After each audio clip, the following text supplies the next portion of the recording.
വളരെ പ്രധാനപ്പെട്ട വളരെ സീരിയസ് ആയിട്ടുള്ള ഒരു സ്കാമിനെ കുറിച്ച് നിങ്ങളെ അറിയിക്കാൻ വേണ്ടിയിട്ടാണ് ഈ ഒരു വീഡിയോ ചെയ്യുന്നത്. തൻ്റെ ചിത്രം ഉപയോഗിച്ച് വിദ്യാഭ്യാസ തട്ടിപ്പ് നടത്തിയ സ്ഥാപനത്തിനെതിരെ പരാതിയുമായി നടി ഗായത്രി അരുൺ.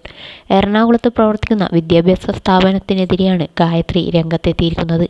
ഉദ്ഘാടന ദിവസം പകർത്തിയ ചിത്രമാണ് ഈ സ്ഥാപനം തട്ടിപ്പിന് ഉപയോഗിക്കുന്നത് എന്നും ഇത് തൻ്റെ അറിവോ സമ്മതമോ ഇല്ലാതെയാണ് എന്നും ഗായത്രി പറയുന്നു. ഇൻസ്റ്റിറ്റ്യൂട്ടിൽ പണം അടച്ച് 300-ലധികം വിദ്യാർത്ഥികൾ പറ്റിക്കപ്പെട്ടിട്ടുണ്ടെന്നും പറ്റിക്കപ്പെട്ട വിദ്യാർത്ഥികൾ ഉടൻ തന്നെ നിയമപരമായി മുന്നോട്ടു പോകണമെന്നും നടി ആവശ്യപ്പെട്ടു. അനുവാദമില്ലാതെ തൻ്റെ ചിത്രം ഉപയോഗിച്ചതിന് സ്ഥാപനത്തിന് നോട്ടീസ് അയച്ചിട്ടുണ്ടെന്നും അവർ വ്യക്തമാക്കി.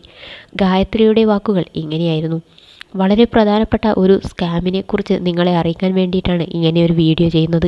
2024 സെപ്റ്റംബർ 3-ാം തീയതി കൊച്ചിയിലുള്ള ഒരു ഇൻസ്റ്റിറ്റ്യൂട്ടിൻ്റെ ഉദ്ഘാടനം ഞാൻ ചെയ്തിരുന്നു. മറ്റു പല പ്രമുഖരും അതിലുണ്ടായിരുന്നു. കഴിഞ്ഞ കുറച്ച് നാളുകളായിട്ട് എനിക്ക് സ്ഥാപനത്തിനെതിരെ പല മെസ്സേജുകളും വരുന്നുണ്ട്. അതായത് പൈസയടച്ച് പറ്റിക്കപ്പെട്ടു എന്ന് പറഞ്ഞിട്ട് പല കുട്ടികളും സ്ക്രീൻഷോട്ട് ഉൾപ്പെടെ എനിക്ക് അയച്ചു തരുന്നുണ്ട്. എൻ്റെ ഫോട്ടോയാണ് എൻ്റെ അനുവാദമില്ലാതെ ഇവർ ബിസിനസ്സിനാവശ്യത്തിന് ഉപയോഗിക്കുന്നത്.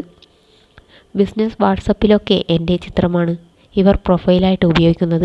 ഇത് എൻ്റെ അറിവോട് കൂടിയല്ല. അതുകൊണ്ട് തന്നെ ഞാൻ നിയമപരമായിട്ട് അവർക്ക് നോട്ടീസ് അയച്ചിരിക്കുകയാണ്. ഒപ്പം എൻ്റെ കൂടെ അന്ന് ഉദ്ഘാടനത്തിന് പങ്കെടുത്ത കൊച്ചിയിലെ തന്നെ ഒരു പൊളിറ്റിക്കൽ ലീഡറിന് എല്ലാ ഡീറ്റെയിൽസും വെച്ച് പേഴ്സണലി അയച്ചിട്ടുണ്ട്. അദ്ദേഹവും നടപടി എടുത്തുകൊള്ളാം എന്ന് എനിക്ക് ഉറപ്പ് നൽകിയിട്ടുണ്ട്. PR ഏജൻസികൾ വഴിയാണ് നമുക്ക് ഉദ്ഘാടനങ്ങൾ വരാറുള്ളത്. ഒരു ഇൻസ്റ്റിറ്റ്യൂട്ടാണെങ്കിൽ അതിന് എല്ലാ സർട്ടിഫിക്കേഷനും ഉണ്ടോ എന്ന് നമ്മൾ അന്വേഷിക്കും. അങ്ങനെ എല്ലാ സർട്ടിഫിക്കേഷനും ഉണ്ട് എന്ന അറിവോടെയാണ് ഞാനും ഇതിൻ്റെ ഉദ്ഘാടനത്തിന് പങ്കെടുത്തത്. ഉദ്ഘാടനത്തിന് പങ്കെടുത്തതിന് മുൻപും ശേഷവും എനിക്കിതിൻ്റെ ആരുമായും ഡയറക്റ്റായിട്ട് ബന്ധമില്ല. എനിക്ക് ഇവരെ പേഴ്സണലി അറിയില്ല. അവർ എൻ്റെ സമ്മതമില്ലാതെയാണ് ഉദ്ഘാടനത്തിനെടുത്ത എൻ്റെ ഫോട്ടോ പബ്ലിസിറ്റിക്ക് ഉപയോഗിച്ചിരിക്കുന്നത്. ഇത് കണ്ട പല കുഞ്ഞുങ്ങളും അവരുടെ നല്ല ഭാവി കണ്ടുകൊണ്ട് പൈസയുണ്ടാക്കി പല മാതാപിതാക്കളും ഇൻസ്റ്റിറ്റ്യൂട്ടിൽ ചേരാൻ വേണ്ടി പൈസയടച്ച് പിന്നീട് ഇവരെ കോൺടാക്റ്റ് ചെയ്യുമ്പോൾ ഒരു വിവരവുമില്ല. ഞാൻ ഇവരുടെ ഗൂഗിൾ അക്കൗണ്ട് നോക്കിയപ്പോൾ പറ്റിക്കപ്പെട്ട ഒരുപാട് ആളുകളുടെ റിവ്യൂസിൽ ഇതിൽ കണ്ടു. എൻ്റെ അറിവ് ശരിയാണെങ്കിൽ ഏകദേശം 300ഓളം കുട്ടികളാണ് ഇവരുടെ തട്ടിപ്പിന് ഇരയായിരിക്കുന്നത്. നിങ്ങൾ ചെയ്യേണ്ടത് എത്രയും വേഗം നിയമപരമായി മുന്നോട്ട് പോവുക എന്നതാണ്.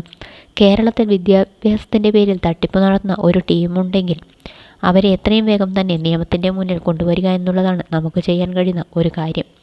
അതുകൊണ്ട് ഇനി സമയം ഒട്ടും തന്നെ കളയാതെ ലീഗലി തന്നെ മൂവ് ചെയ്യുക. ഇവരെ അറസ്റ്റ് ചെയ്യാനുള്ള കാര്യങ്ങളിലേക്ക് പോവുക. എൻ്റെ സമ്മതമില്ലാതെ ഈയൊരു തട്ടിപ്പിന് വേണ്ടി എൻ്റെ മുഖം ഉപയോഗിച്ചതിന് ഞാനും ലീഗലി തന്നെ മൂവ് ചെയ്തു. അവർക്ക് നോട്ടീസ് അയച്ചിട്ടുണ്ട്. നിങ്ങളും എത്രയും പെട്ടെന്ന് തന്നെ ഒരു കാര്യം ചെയ്യുക. ഇനിയും കൂടുതൽ ആളുകൾ ഇതിൽ പെടാതിരിക്കുക വേണ്ടിയാണ് ഈ വീഡിയോ ചെയ്യുന്നത്.